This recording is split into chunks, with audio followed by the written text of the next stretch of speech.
नुमिदांगी पुंग निपान ताखिबा लोयना MM story माइकैदगी इकोनोना खुरुमजरी हुजिक अनबा पाव मथंग मथंग पिजरी सोथना लैरिबा resourcing quality असे फगहनदुना खुमांग चौसिनबु गमनसी सुमति राजकुमारी मणिपुर की NCCC चावना माइ पाकख्रे IED यावना खुलाई क्या फगहले पुलिस तागियंदा लेबा गवर्नमेंट ITI दा गेम प्लेसमेंट ड्राइव चथख्रे लेखिद्रबा कंस्टेबल संजित की इमुंग लुपा कोटी अमा पीख्रे ताखेल संजेंबम हाई स्कूल दा अवार अपाना पिक थनमले फेसो अनौबा ताम असिदा मेडिकल की लमदा मसक थोक्पा थबक्सिंग तौगनी जोयकिसन होजिंग मखा ताबा पाव सुगाइना पिजरी मालेंगी ओइना येंगबदा लेबा असिगी रिसोर्सिंग लमदा क्वालिटी नेम लैरी सोथबा लैबा सरुक असे अंडर ग्रेजुएट थाकी मेरोइसिंगी ममुत तान खंगनदुना खुमांग चौसिनबा चटपा ngamnaba honnaba tangai phadi haina department of home science GP women college की assistant professor doctor Sumati Rajkumari ने फोंदोक्रे वांगमासी ngasi BJP वुमेन कॉलेज की लाइब्रेरी हॉल द पांथोकिबा of home science DB women college की खुसमनदुना सिनबा रिसोर्स मेथडोलॉजिकल मतंग नोमगी ओइबा नेशनल वर्कशॉप अमा पांथोकपी थौरमदा सुमति ने फोंदोखिबनी GP वुमेन कॉलेज की प्रिंसिपल प्रोफेसर एल राजन रिसाइट तौदुना हौदोकिबा वर्कशॉप अदुदा रिसोर्स पर्सन ओइना नेहुगी डिपार्टमेंट ऑफ मैनेजमेंट की associate professor doctor Sunindro LS कोइजमना how to write a resource proposal and resource report हाइबा हिरमदा अमदी रिम्स की डिपार्टमेंट ऑफ बायोलॉजिस्टिक्स की रिटायर्ड प्रोफेसर अमदी HR के नरेंद्र सिन्हाना calculation of suspension science in resource हाइबा हिरमदा वांगांकी डॉक्टर सुमति राजकुमारी नहाई UG की लेवल दा हाना यौरमदबा रिसोर्सिंग सरुक असिदा NEP लिसिंगनी सुमना कुन्ना अहेन मियंग थमलकली रिसोर्सिंग की मतंग दा इनोवेशन ओइबो वखलोन असे लाक्तुना माइरोइसिंग दा खुमंग चौसिनना चटपंगंगनी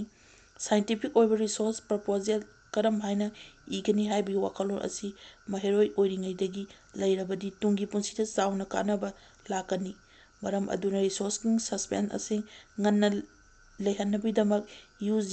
PG PhD स्कॉलर अमदी फैकल्टी न सिंगुदमक वर्कशॉप असे पांथोकपनी AI की मतम असिदा वजासिंग की वखल लौसिंग हेगलहनबा होनबा अमदी तंगाई फदबा लाकपा अमरमदा वर्कशॉप असिगी फैसिलिटी सिंग सरुक यारी अमरोमदा UGC की थाकतगी महिरोइसिंगदा रिसोर्स की कंसेप्ट असे मपुंग फाना खलनबा यामना मथौ तारे मधु ओइरबदी DP लेवल की मखोइना रिजर्वेशन इबदा चाउना मतेंग ओइगनी PG की लेवल द रिसोर्स के लोकसिंग मपुंग फान लैरबा मतमदा महिरोइसिंगना मखा ताना PhD तौनिंगबगी वखलोन अमा लाकनी हाइनसु सुमति राजकुमारी न मखा ताना फोंदोखी हौजिक मखा ताबा पाव पिजरी लखिद्रबा कंस्टेबल संजित की इमुंगदा लुपा कोटी अमा पीख्रे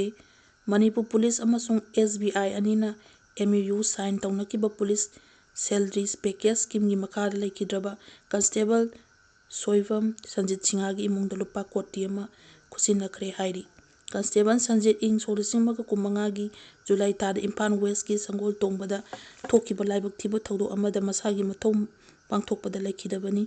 थमोय सेंगना मदी कथोपगा लोयना मसागी मथौ पांथोकलंबा कंस्टेबल संजितना लखिदबा असे पुलिस कंस्टेबल डिपार्टमेंट अमसु मियांगी अचौबा मांगजबनी हाइरी स्कीम असिगी मखादा पीबा लुपा कोटी अमगी चेक अदुंगसी SP इम्फाल वेस्ट की ऑफिसदा ADG LNOL काइलुन सीनियर ऑफिसर सिंह अमदी IBSI की इम्फाल की regional manager KS Lokendro Sinha यावना लखिद्रबा इमुंग खुसिनकी हाना मणिपुर पुलिस के सीरो अमना हाइरी ताखेल हंजेंबम हाई स्कूल अवर अपाना पिट थनमले हाइबसी मखा ताबा पाव पिजरी सेफो फेडरेशन स्टूडेंट ऑर्गेनाइजेशन कंगलैपाना हेड सांफोंगलकपदगी लंदम असिदा एजुकेशन सेक्टर असे फगतहनबगी पांडंगा लोइनना लेप्तन सथरकपा स्कूल सर्वेगी सरुक अमा ओइना ngasi इम्फाल ईस्ट डिस्ट्रिक्ट की मनुंग संबा नोंपोक संजेंबमदा लैबा ताखेल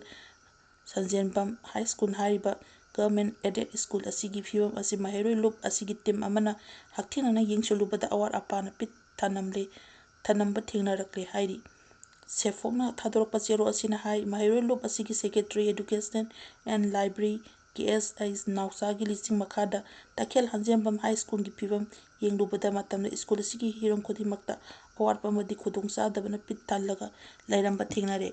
ꯃꯍꯩꯔꯣꯏ 200 ꯔꯣꯝ ꯇꯝꯕ ꯁ꯭ꯀꯨꯜ ꯑꯁꯤꯗ ꯍꯦꯗꯃꯥꯁꯇꯔ ꯂꯩꯇꯕ ꯑꯃꯗꯤ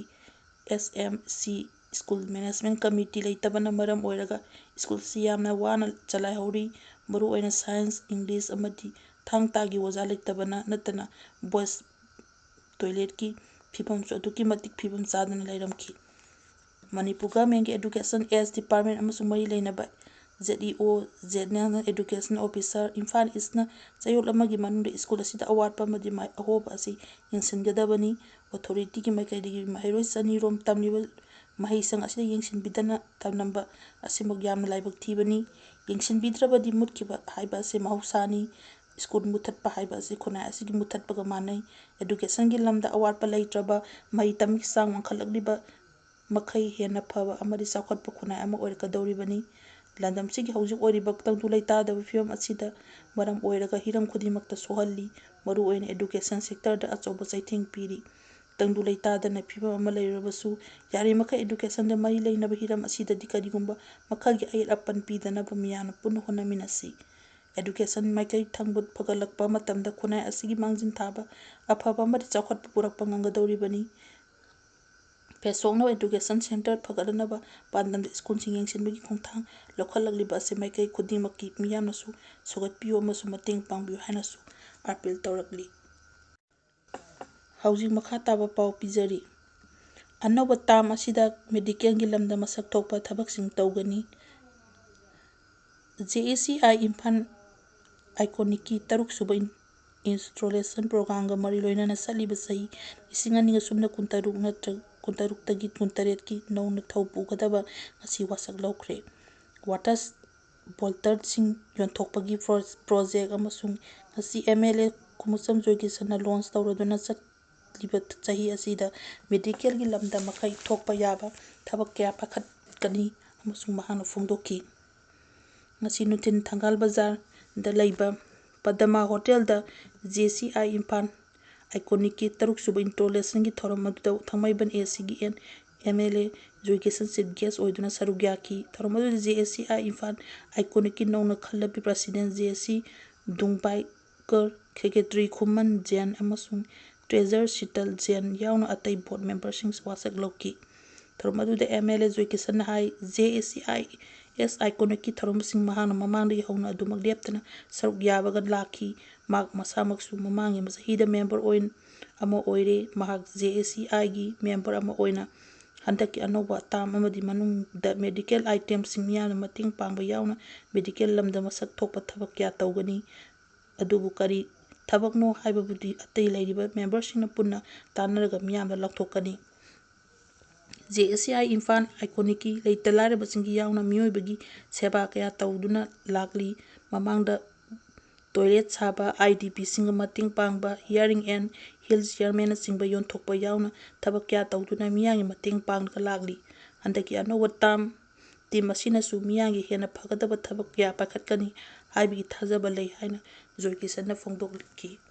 ꯃꯇꯥꯡ ꯁ꯭ꯋꯥꯏꯗ ꯄꯨꯡ 9ꯒꯤ ꯄꯥꯎ ꯃꯇꯥꯡꯁꯤꯗ ꯂꯣꯏꯁꯤꯟꯖꯔꯦ꯫ ꯑꯃꯨꯛꯀ ꯍꯟꯅ ꯇꯥꯕꯤꯔꯤꯕ ꯈ꯭ꯋꯥꯏ ꯄꯨꯝꯅꯃꯛꯄꯨ ꯑꯃꯨꯛꯀ ꯍꯟꯅ ꯈꯨꯔꯨꯝꯖꯔꯤ꯫